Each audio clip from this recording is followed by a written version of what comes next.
Welcome to Karma's Harvest. What happens when the crown you stole turns into a collar of thorns? Julian Vane was about to find out that when you treat the world like a cage, you eventually become the animal inside it. As the golden gates of the estate rattled under the weight of a 500-pound lion, Julian realized that the essence of command had only one true master. The law of the jungle? The terrace was no longer a place of luxury. It was an altar of reckoning. The guests inside the ballroom watched through the reinforced glass, their faces twisted not in pity, but in a strange, visceral disgust. The synthetic musk Julian had drenched himself in was designed to trigger aggression, and it was working too well. Even the human brain, deep in its primal roots, sensed that the man outside was something to be purged. Julian pounded on the glass, his manicured hands bleeding.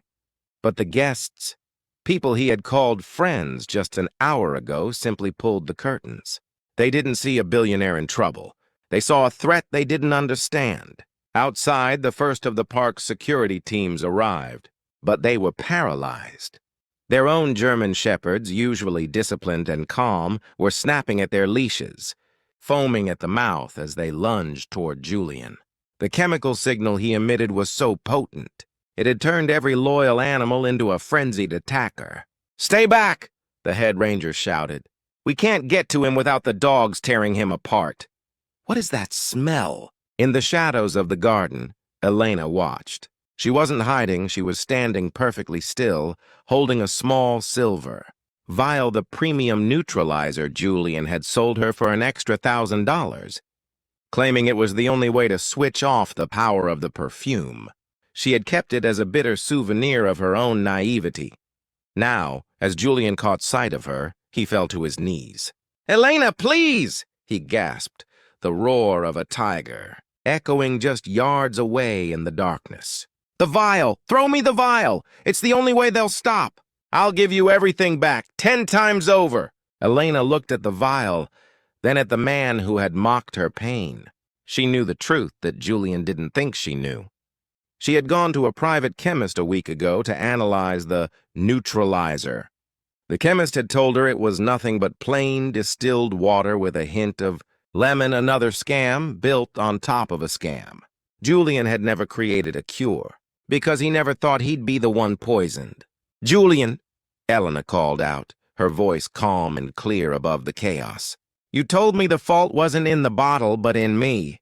You said a strong soul commands the scent." She took a step toward the fence. As a massive shadow leaped onto the stone railing of the terrace, Julian screamed, a sound that was barely human. At that moment, Elena didn't throw the vial. Instead, she threw something else, a heavy fire extinguisher she had grabbed from the garden wall. "Spray yourself!" she commanded. The white, freezing foam of the extinguisher was the only thing that could physically coat the oils on his skin and smother the scent. Julian scrambled for it, coating himself in the thick, suffocating powder just as the lion's claws grazed his shoulder.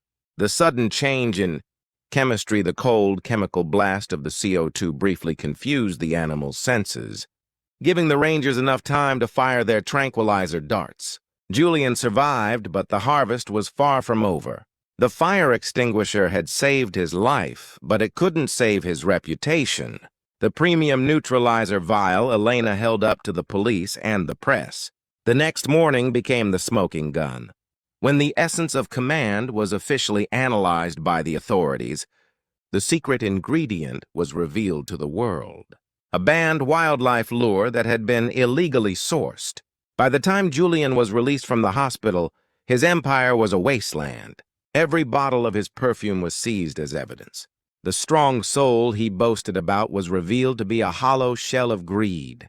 He had spent his life trying to make everyone else bow to his scent, only to end up in a cell, where the only thing he could smell was the cold, sterile air of justice. Elena didn't take the settlement money. She didn't need it. She had found something far more valuable. The realization that the only person you ever need to command is yourself. The harvest always comes, my friends. Sometimes it smells like roses, and sometimes it smells like the truth you tried to bury. How would you have reacted if you held that vial of water? Would you have let him believe his own lie until the end? Think on that today. If you want to see more stories where the truth finally catches up, join our harvest. Subscribe and hit that bell. Our next story is already brewing, and trust me, you won't want to miss the next twist of fate. Until next time, keep your heart clean and your harvest will be sweet.